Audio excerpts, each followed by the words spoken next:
Waves, which is chapter 12, section 3. 2 years ago, this is what Minnesota looked like.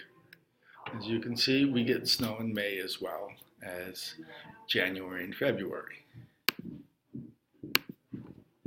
This is the Unit 11 schedule for waves. Today we're going to do 12.3. Tomorrow we're going to do 12.3. The 22nd and 23rd we'll do 12.4. The 24th and 27th we'll be doing 13.1 sound waves.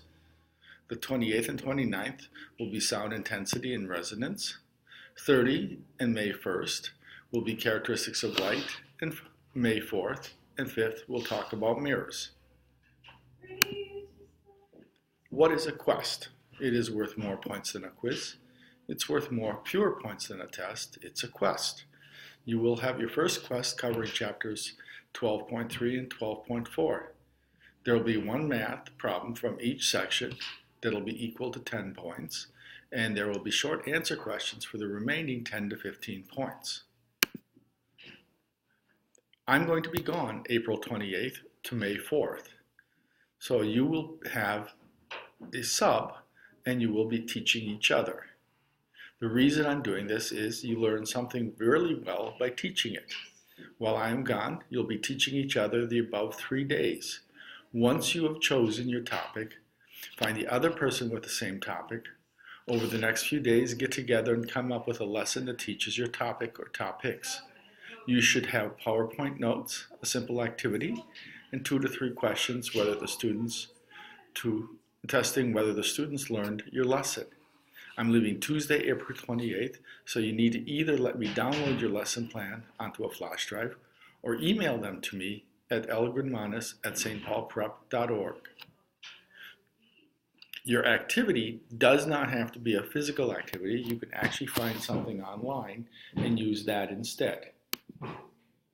Those are the topics. You will have chosen one of the sections to teach. The outline of the lesson should include what your topic or topics are, learning targets, background information, what your activity is, and then 2 to 3 questions. The grading will be very simple. It'll be out of 10 points. It's either not done, attempted, approaching standard, met standard, or exceeded standard. Today's lesson. Hall passes will come first, then we'll do some notes on properties of waves, and then the practice problems 12D and the section review. Homework for tonight and tomorrow includes reviewing chapter 12.3 and 12.4, making sure you watch both screencasts. You'll be retaking the quest at the start of the next class period, and you need to have your lesson plans to me by Monday, April 27th. Take care of your bathroom needs, bring materials needed to class, and get your drink of water before coming to class. Everyone gets 3 whole classes for the rest of the school year. Make sure you write your name in ink now. When you need to use one, check the reason and I will stamp it. You can use up all 3, but when they are all gone, you will not be going out of the classroom. The learning targets for this lesson are: I can distinguish local particle vibrations from an overall wave motion. I can compare and contrast transverse and longitudinal waves. I can apply the relationship among wave speed, frequency, and wavelength to solve word problems, and I can relate energy and amplitude. A wave is a transfer of energy from one point to another via a traveling disturbance. A wave is characterized by its wavelength, frequency, and amplitude. There are 2 types of waves: a pulse wave, which is only one pulse traveling through the medium, or a periodic wave, which has many pulses traveling through the medium. Transverse waves travel perpendicular to the direction of the motion. Examples are light, P waves for earthquakes, and ocean waves. You have a wavelength going from one point to another point on the wave. The crest is the highest point. The trough is the lowest point. There is an equilibrium surface directly in between the crest and the trough, and the amplitude is from the equilibrium surface to the crest or to the trough. Longitudinal waves, on the other hand, travel parallel to the direction of the motion. They're made up of compressions and refractions in the medium that are traveling in. Examples are sound waves and S waves for earthquakes. There is a slide that you can watch with giving you the difference between a transverse and longitudinal wave. The wavelength is the distance from successive crest to crest or trough to trough. It's measured in units of distance, so they can be kilometers, meters, centimeters, micrometers, etc. The frequency is the number of crests passing per second. It's measured in hertz, and it's defined as 1 cycle per second. It's equal to the inverse of the amount of time it takes one wavelength to pass by a fixed point. So wavelength and frequency are an inverse relationship. If the wavelength goes up, the frequency goes down. If the frequency goes up, the wavelength goes down. Amplitude is the maximum displacement of a wave. The amplitude will have different units depending on the type of wave. In the sketch of the wave, it is the distance from the middle of the wave to the peak.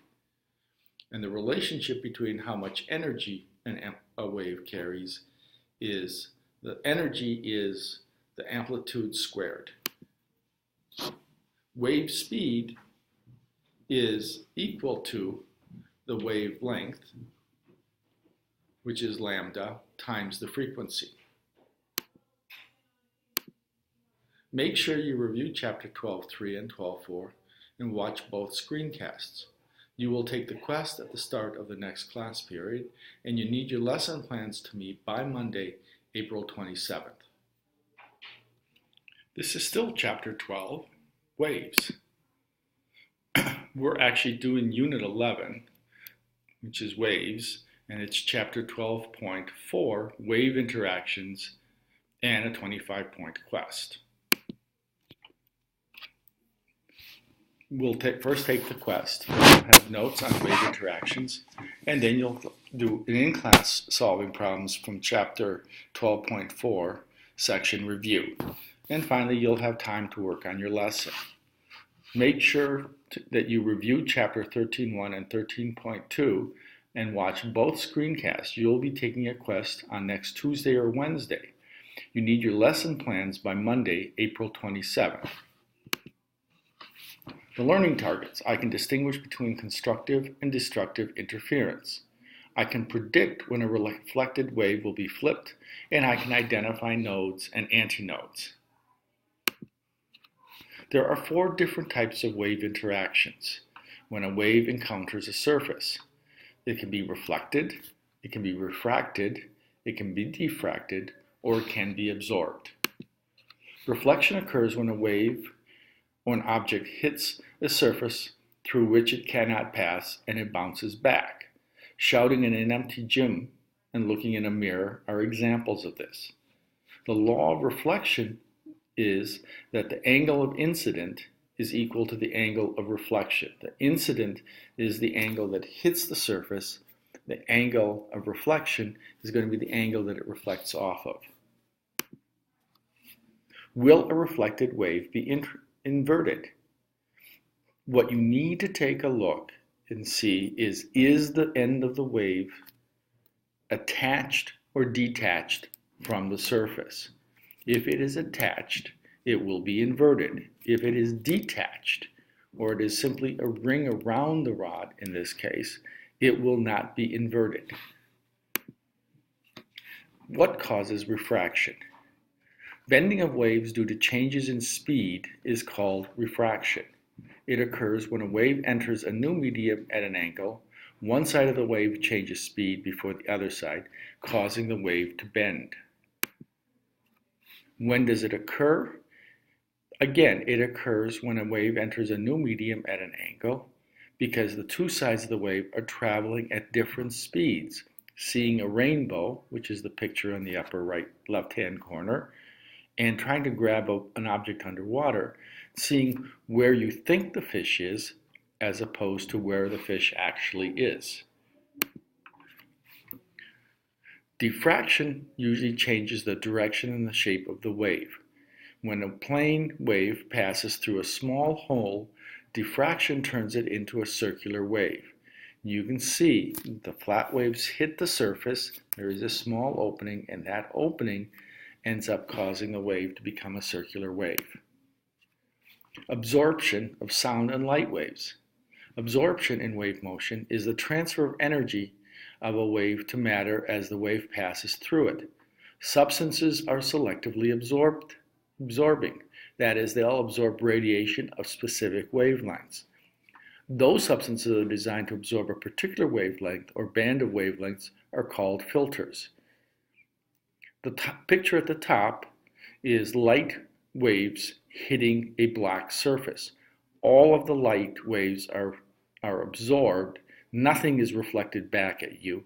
And so you don't see any waves coming back, which means that the waves or the surface looks black. Sound from a speaker. Waves are absorbed within that surface and only part of them come back out. Two waves can overlap when they meet. Interference is the interaction between the waves when they meet. There are two types, constructive interference and destructive interference. Constructive interference happens when waves add up to make a larger amplitude. In this example, you have two waves coming from opposite ends. When they reach the middle, they add up together and make a bigger wave, pass through each other, and continue on to the other side. Destructive interference is the exact opposite. In one instance, the wave pulse is on top and the other wave pulse is on the bottom. When they meet in the center, they cancel each other out and you don't see a wave at all. Then they continue on as they pass through each other to the opposite end. A standing wave occurs when an incoming wave and a reflective wave have just the right frequency and they produce a wave that appears to be standing still. Standing wave appears to be standing in one place, but in reality is really two waves interfering as they pass. And finally, nodes and antinodes. Nodes are points of zero amplitude produced by destructive interference of a standing wave. Nodes are always evenly spaced along the wave. Antinodes, on the other hand, are points of maximum amplitude on a standing wave created by constructive interference. Antinodes are also points of maximum energy on a wave, and they occur half